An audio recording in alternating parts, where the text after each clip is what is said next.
Hello everyone, स्वागत है आप सभी लोगों का इस वीडियो में।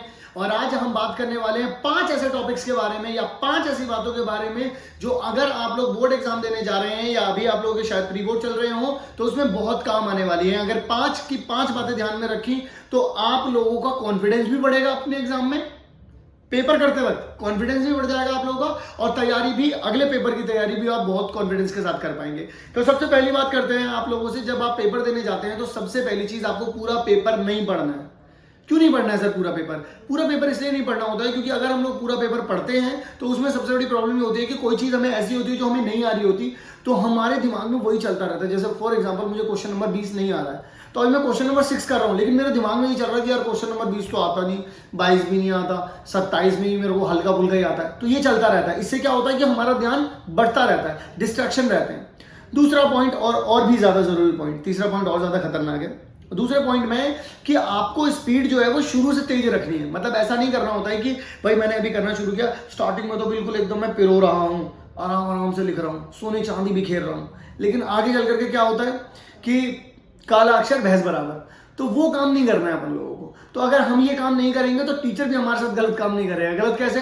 कि जैसे मान लो उसके पास बहुत सारी कॉपीज आती हैं, अब वो मान लो तुम्हारी कॉपी पिक करता है, अब उसमें पता चलता है कि अबे यार इसने क्या लिख रखा है, यार ये क्या लिखता है, यार ये इसने क्या लिखा है इसने ऐसा। अगर मान लो तुमने उसे ये करने पे मजबूर कर दिया तो तुम भी ये करने पे मजबूर हो जाओगे। क्या नंबर दिए हैं ये, नहीं चाहते ना ऐसा। तो राइटिंग को मेंटेन करके रखना है और उससे भी पहले स्पीड को। तीसरा पॉइंट जो बहुत ज्यादा जरूरी है कि अगर आप लोग चाहते हैं कि आप लोगों के साथ मोए मोए ना हो, मोए मोए, तो मोए मोए कब नहीं होगा?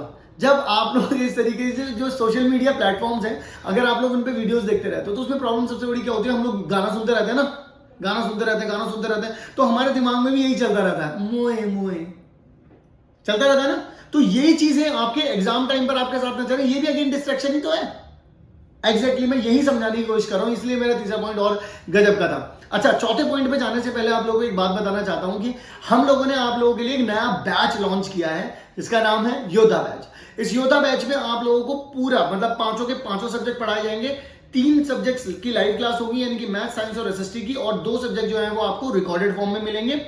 लाइव क्लासेस की रिकॉर्डेड वीडियोस भी मिलेंगी आप लोगों को, हर एक क्लास के क्लास नोट्स भी मिलेंगे, और वो गारंटीड क्वेश्चंस इस कोर्स में करवाए जाएंगे जो आपको आपके एग्जाम में देखने को मिलेंगे ही मिलेंगे। बहुत रिसर्च किया, बहुत मेहनत की है, ठीक है। तो अगर आप लोग एनरोल करना चाहते हैं इस कोर्स में तो जल्दी से डिस्क्रिप्शन में जाइएगा, लिंक पर क्लिक करिएगा।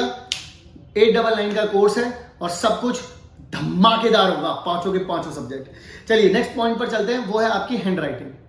अगर आपके हैंड राइटिंग, मैं ये नहीं कह रहा कि आपकी हैंड राइटिंग बहुत अच्छी होनी चाहिए, लेकिन आपकी हैंड राइटिंग ऐसी जरूर होनी चाहिए जो रीडेबल हो। मतलब ऐसा नहीं चाहिए कि बिल्कुल एकदम तुमने ऐसा लिख दिया और मोती पिरो दी हो, लेकिन ऐसा भी नहीं चाहिए कि कुछ समझ में नहीं आ रहा है, और ऐसा भी नहीं चाहिए कि समझने में मेहनत लग रही है। ऐसा चाहिए कि रीडेबल है, भाई समझ तो पा रहे हैं, बंदे ने कुछ लिखा है और जो लिखा हुआ है वो समझ में आ रहा है, इतना करना है। अगर आप उतना भी करते हो तो ठीक है, क्योंकि क्या होता है जब हैंड राइटिंग की बात आती है तो जिनकी हैंड राइटिंग अच्छी नहीं होती तो वो ज्यादा बर्डन ले लेते हैं कि अब यार मैं क्या करूंगा, मैं कैसे करूंगा। तो ऐसा नहीं है, आपको बस रीडेबल लिखना है। 5वां और जरूरी पॉइंट, सबसे जरूरी पॉइंट, कि जब भी पेपर देने जाओगे तो उससे पहले पेपर का मत पढ़ो। क्या होता है कि सब कुछ ना जम्बल्ड हो जाता है। आपने पढ़ा बहुत सारा, मान लीजिए आपके पास कुछ पॉइंट्स लिखे होते हैं, आपने सारे के सारे पॉइंट्स पढ़े एकदम एग्जाम के टाइम पर, अब आपको एंजाइटी भी है, एक्साइटमेंट भी है पेपर की, और डर भी है। तब इसमें क्या होता है कि सब कुछ ना ऊपर नीचे हो जाता है, तो वो सब कुछ फंबल ना हो, सारा कॉन्सेप्ट जंबल ना हो। तो इस वजह से एग्जैक्टली पेपर से पहले हम लोगों को नहीं पढ़ना। तो ये 5 पॉइंट आप लोगों को ध्यान में रखने थे। The first one, sum up कर रहा हूं पूरी वीडियो को। फर्स्ट वन इज कि पूरे पेपर को नहीं पढ़ना है पेपर करने से पहले, ठीक है, क्योंकि हम लोग फंस जाते हैं बीच में। दूसरा, स्पीड मेंटेन रखनी है, सोशल मीडिया को थोड़ा कम ही यूज करना है जब भी आपके एग्जाम चल रहे हैं। हैंड राइटिंग के ऊपर फोकस करना है आप लोगों को। हैंड राइटिंग रीडेबल होनी चाहिए, बहुत अच्छी करके भी कुछ नहीं मिलने वाला, कोई एक्स्ट्रा मार्क्स नहीं मिल जाएंगे, लेकिन जितने मार्क्स होते हैं वो आराम से मिल जाते हैं। फिर ज्यादा नहीं पढ़ना है उसी पर्टिकुलर सब्जेक्ट के बारे में जो जस्ट आपका पेपर होने वाला है। तो आई होप आपको वीडियो अच्छी लगी होगी, तो वीडियो को अच्छी लगी हो तो वीडियो को लाइक जरूर करना और चैनल को सब्सक्राइब कर देना। मैं मिलूंगा आप लोगों से नेक्स्ट वीडियो में और नेक्स्ट काम की वीडियो में। तब तक के लिए लव यू एंड अपना ध्यान रखें।